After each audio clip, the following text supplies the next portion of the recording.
Hello everyone, welcome to my nutrition channel. Deepak Nitrite एक ऐसा share जिसने पिछले काफ़ी सालों से इन्वेस्टर्स का भरोसा बनाए रखा है।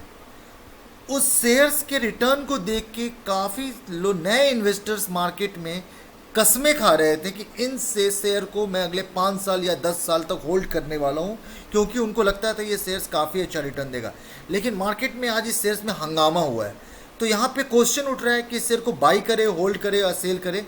तो चलिए जानते हैं। उस पर जाने से पहले थोड़ा मार्केट को फटाफट समझते हैं। निफ्टी 0.26% में आज डाउन हुआ है, जो कि 43.70 बेसिक पॉइंट गिरा है। वहीं पे सेंसेक्स की बात करें तो 0.09% से गिरा है, 48.88 पॉइंट्स गिर के 55,769 पे गिरा है। आते हैं दीपक नाइट्राइट के बारे में। अगर हम इसके बारे में समझ पाएंगे तो शायद हमारा कन्विक्शंस इस शेयर के लॉन्ग टर्म के लिए बना रहेगा या परमानेंट छूट जाएगा। तो बिल्ड कॉन्फिडेंस हमारा होगा और फियर को डिस्ट्रॉय करेगा। और लोग बोलते हैं ना, ज्ञान ही शक्ति है। तो अगर हमें ज्ञान मिल जाएगा तो हम इस शेयर्स के साथ शायद ज़्यादा अच्छा निर्णय ले पाएंगे। तो थोड़ा सा दीपक नाइट्राइट को एनालाइज करते हैं। आज आप देखिए, कंपनी ने आज ही 87.70 रुपीज़ का लॉस हुआ है, मतलब 4.29%। आप देख सकते हैं कि अगर पिछले एक साल जहां पे मार्केट इतना वोलाटाइल था, फिर भी कंपनी ने अपने इन्वेस्टर्स को निराश नहीं किया और 11% का अच्छा रिटर्न बना के दिया है। 3 साल में ओहो क्या कहना, 519% का रिटर्न है।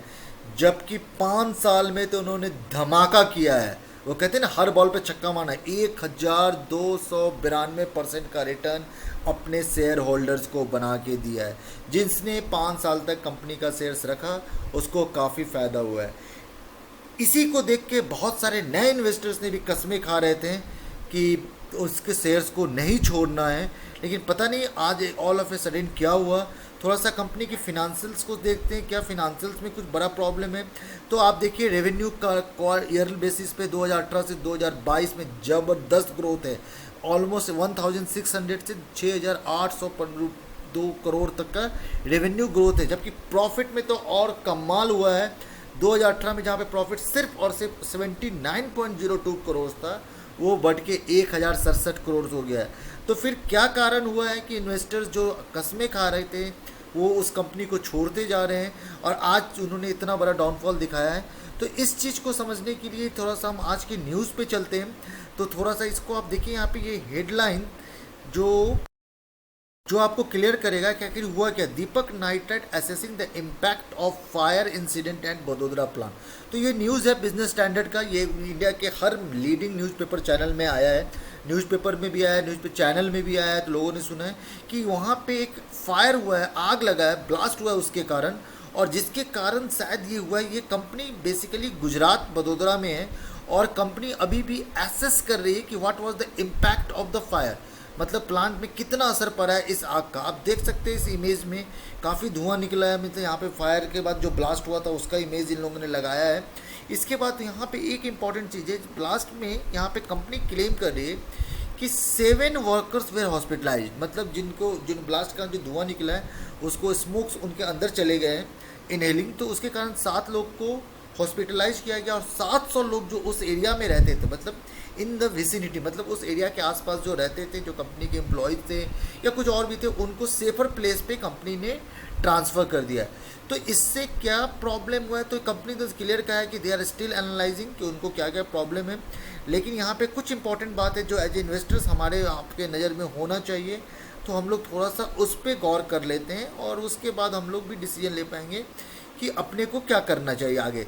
तो आप देखिए, the company informed all the an incidents of fire sections warehouse sections of its manufacturing site located at Nandesari district Vadodara.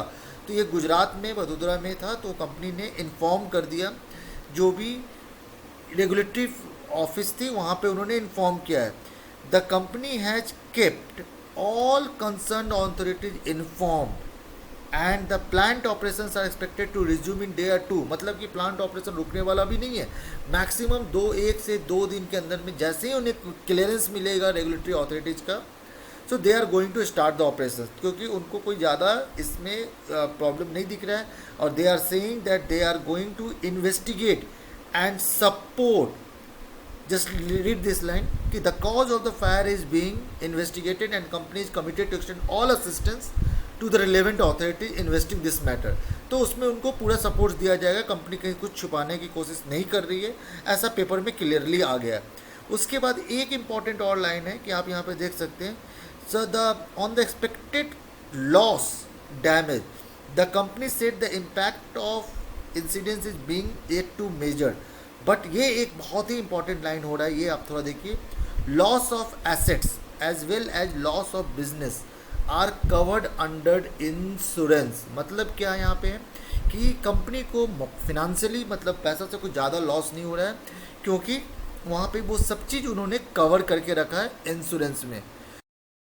Long term investors, क्या हमें आप में उसमें डरना चाहिए? तो मुझे कोई ऐसा लॉजिक नहीं दिखता. अगर आपने कस्में और वादे किए थे दीपक नाइट्राइट के साथ कि हाँ लॉन्ग टर्म में इस कंपनी में मुझे अच्छा पैसा कमाना और कंपनी के फंडामेंटल्स में कोई प्रॉब्लम नहीं है.